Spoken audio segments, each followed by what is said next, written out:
예, 변호사님 발표 감사드립니다. 다음은 주제 2번. 자사주 소각 의무화 관련 회계 세무상의 쟁점에 관해서 명지대학교 김기영 교수님께서 발표해 주시겠습니다.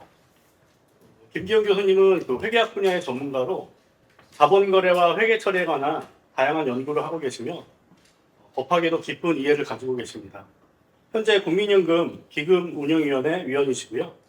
그다음에 한국 공인회계사의 표준 감사시간 심의위원회 위원장을 역임하고 계십니다. 그리고 한국회계학회 차기 회장을 차기 회장이십니다. 역시 발표 시간은 25분이고요. 김기영 교수님 발표 부탁드리겠습니다. 예, 안녕하세요. 명지대학교의 김기영 교수입니다.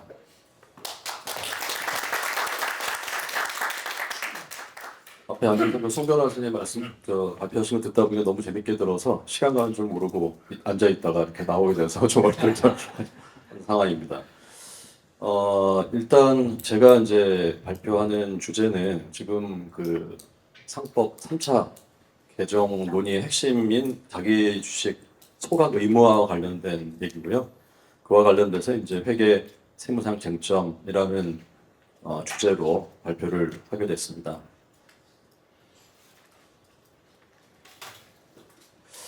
먼저 이 자기 주식 소각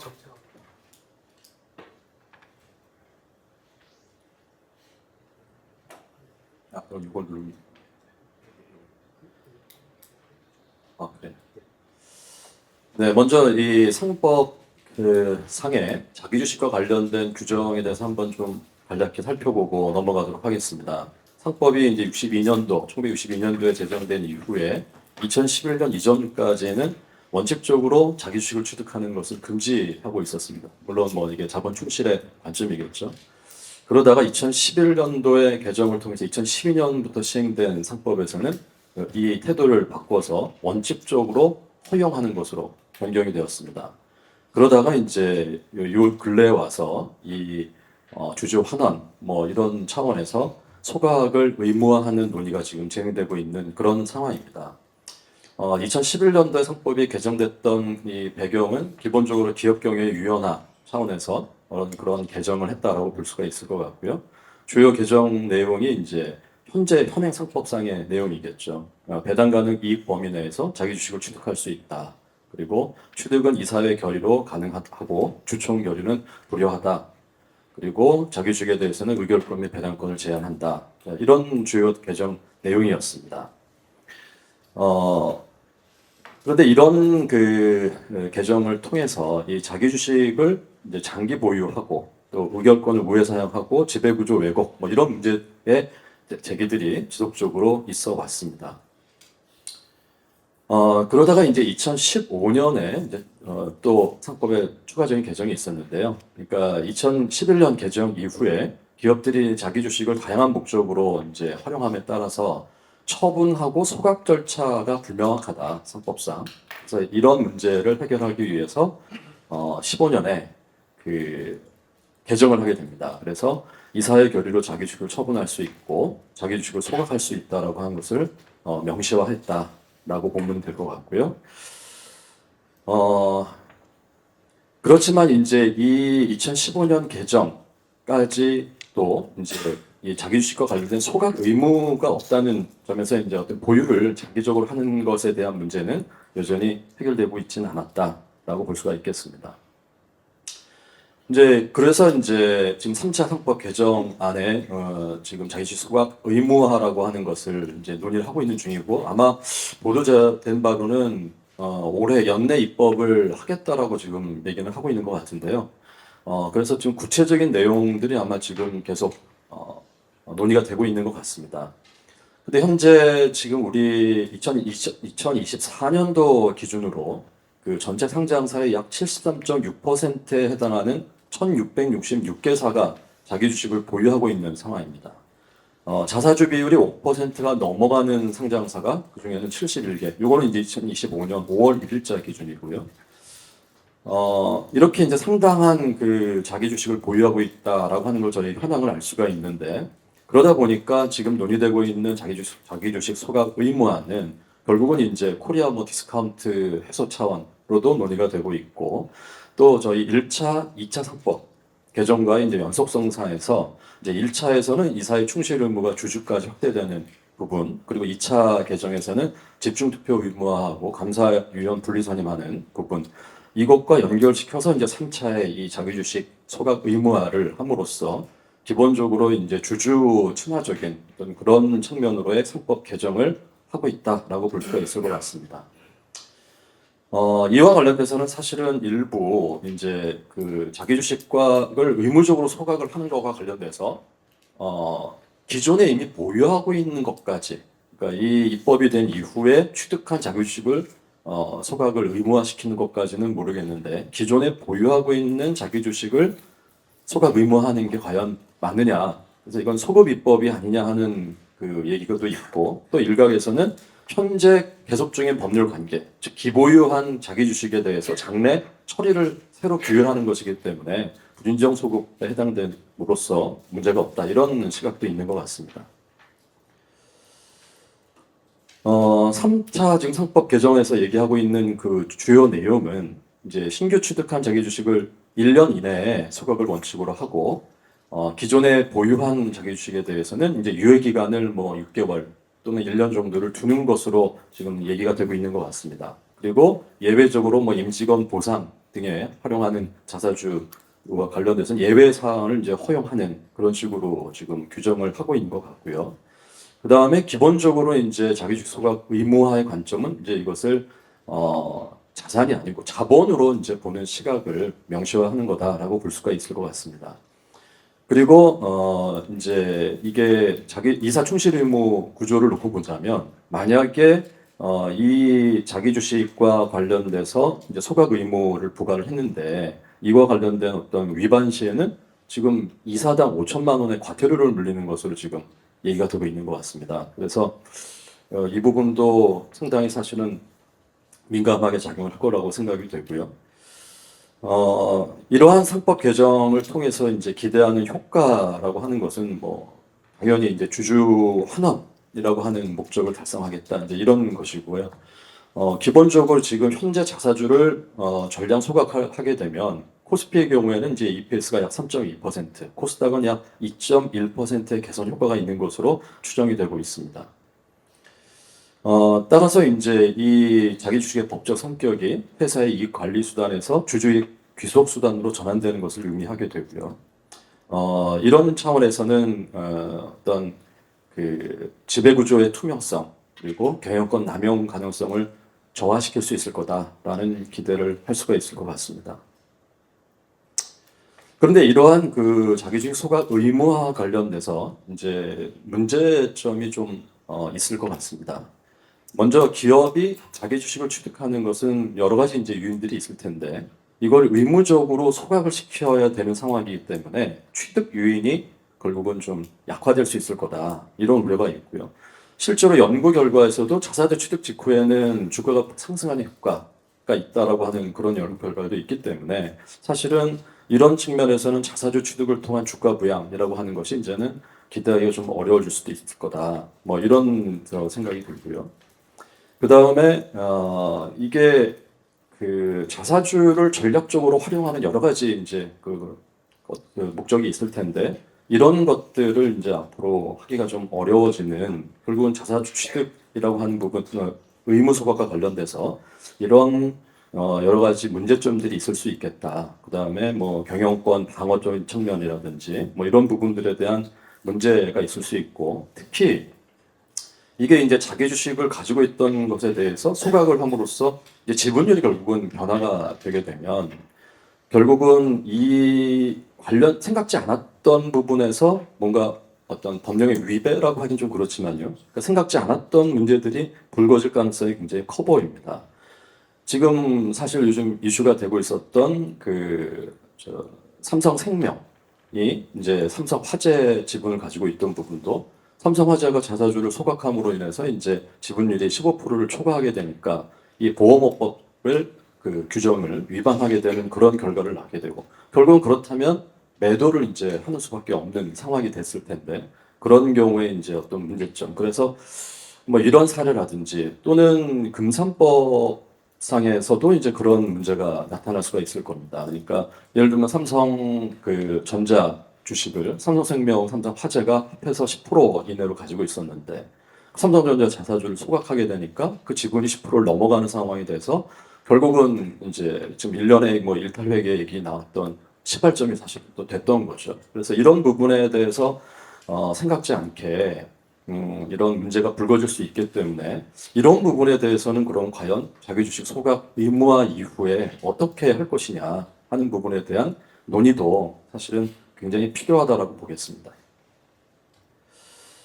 뭐 이런 정도로 그 자기 주식 소각 의무와 관련된 뭐 좀 입법 현황이라든지 문제점 이런 것들 좀 살펴보고요. 그 다음에 이제 먼저 회계상 쟁점이라고 하는 것을 좀 살펴보겠습니다. 그러니까 이 부분은 사실은 이게 상법상의 자기주식을 취득하는 유형이 이제 두 가지가 있습니다. 이제 배당 가능 이익 범위 내에서 이제 취득을 하는 것이 있고 특정 목적에 따라서 취득하는 것이 있는데 대부분은 사실은 배당 가능 이익 범위 내에서 이제 취득을 한 거죠. 이사의 결의에 의해서. 이렇게 보유하고 있는 그것이 대부분의 지금 현재 회사들이 가지고 있는 자기 주식입니다. 근데 이제 이 취득 사유에 따라서 결국은 배당 가능이 범위 내에서 자기 주식을 취득하는 경우하고 특정 목적에 의해서 취득하는 경우에 자본금을 이제 어떻게 감수하는 절차가 다릅니다. 근데 배당 가능 이익과 달리 이제 특정 목적의 경우에는 자본금 감소 절차를 거쳐야 되기 때문에 이제 주총이 특별 결의하고 채권자 보호 절차라는 것이 필요한 반면에 배당 가능이 범위 내 취득한 자기 주식에 대해서는 이사의 결의로 이제 취득을 한 부분에 대해서는 그런 자본 감소 절차를 거치지 않고 않을 수가 있습니다. 그렇기 때문에 이 부분에 대해서 이제 회계적으로 우리가 처리를 하게 되면 아까 특정 목적으로 취득한 경우에 이제 자기 주식을 소각하는 경우에는 자본금을 이제 제거하게 되는 거겠죠, 회계적으로. 그래서 이 경우는 문제가 없습니다만 배당 가능이익 범위 내에서 취득한 자기 주식을 소각하게 되면 자본금이 이제 제거되는 것이 아니라 미처분 이익 잉여금이 제거되는 형태로 회계 처리가 이루어집니다. 이것은 다른 말로 얘기하자면 실질 자본금하고 형식상의 자본금이 차이가 나게 된다. 그러니까 이 부분이 지금까지는 뭐 영향이라기는 그렇지만 빈도수가 적었다라고 본다면 가지고 있는 자기 주식을 다 이제 의무 소각을 하게 되면 지금 아까 말씀드린 바와 같이 배당 가능이익 범위 내에서 취득한 자기 주식이 대부분인데 이 부분에 대해서는 많은 아까 1666개 회사들이 다 형식상 자본금과 실질 자본금이 달라지는 문제가 발생을 하게 됩니다. 그래서 이 부분에 대해서는 이제 어떤 중요성이 굉장히 커졌다라고 볼 수가 있기 때문에 이 부분에 대한 것은 어떤 식으로든 개선을 해야 되지 않겠냐 하는 생각입니다. 그래서 제가 개선 방안으로는 뭐 두 가지, 뭐 당연히 회계 기준 쪽을 뭐 건드리든지 아니면 상법을 건드려야 되는데 아시다시피 뭐 우리가 IFRS를 채택하고 있는 상황 하에서는 우리가 회계 기준을 어떻게 하는 그런 내용을 정할 수는 없을 것 같고요. 실질적으로는 이제 상법을 개정하는 형태로 가야 될 것 같은데 이제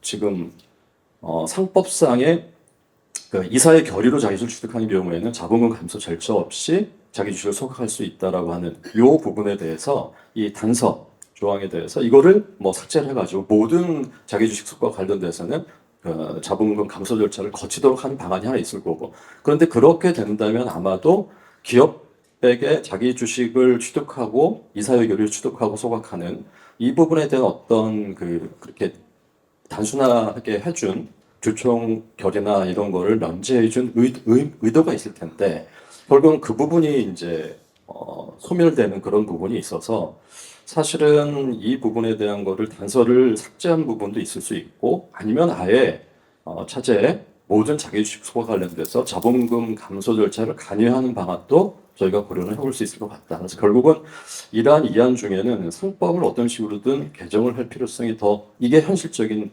방안이 아닐까 하는 생각이 듭니다.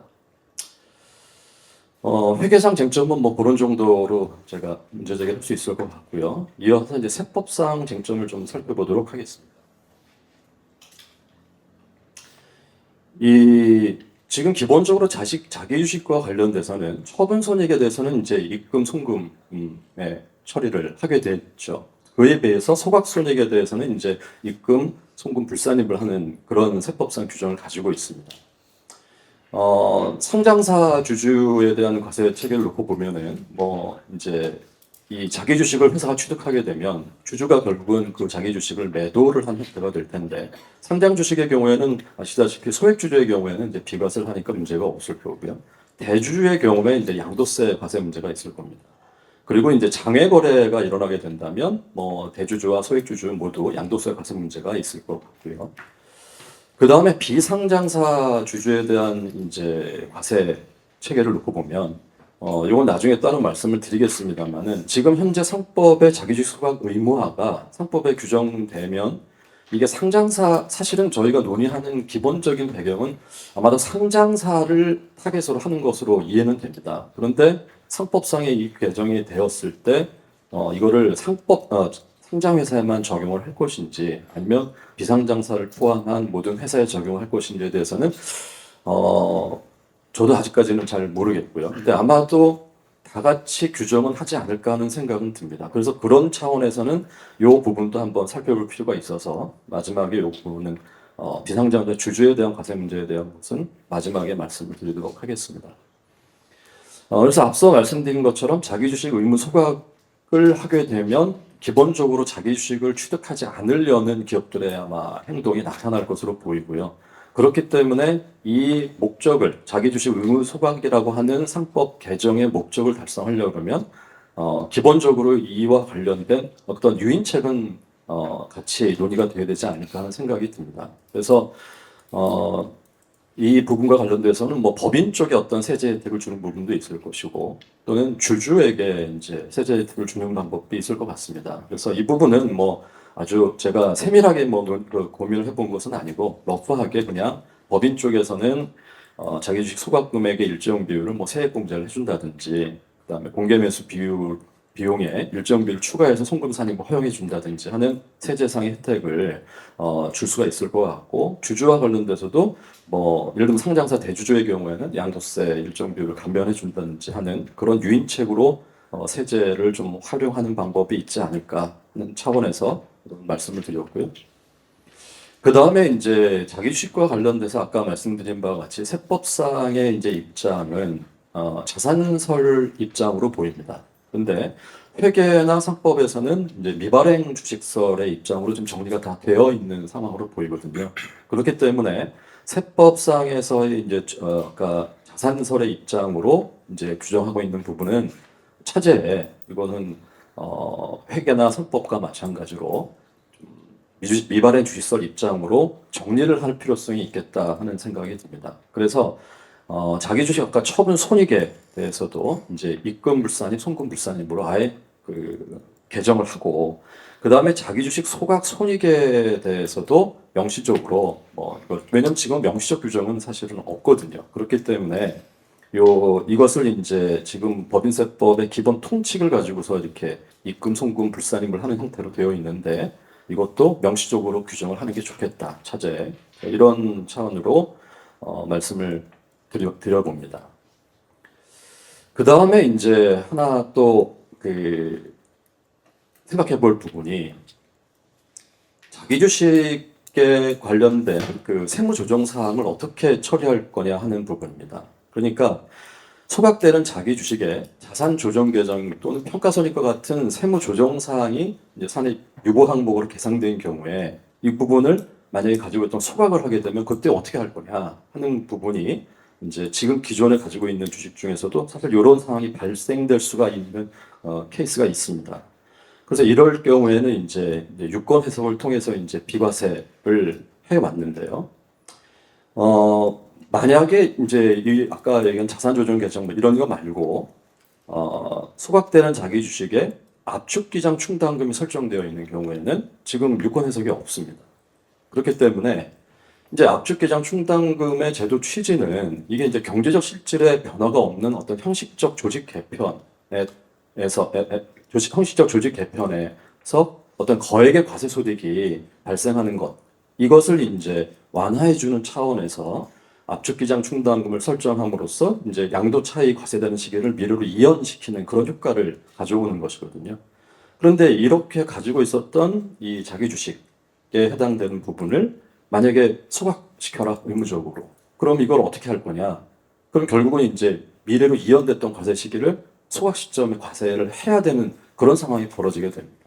그렇게 되니까 이 부분에 대해서는 어떻게 보면 생각지 않았던 좀 상황인 거죠. 그래서 이 부분에 대해서도 뭔가 법령의 제일 좋은 방법은 명시적으로 이런 문제가 생길 거에 대해서 법령에서 명시적으로 규정을 해가지고 계속 과세 이연을 할 수 있는 형태로 법령을 개정할 필요성이 일단 1차적으로 있다라고 보입니다.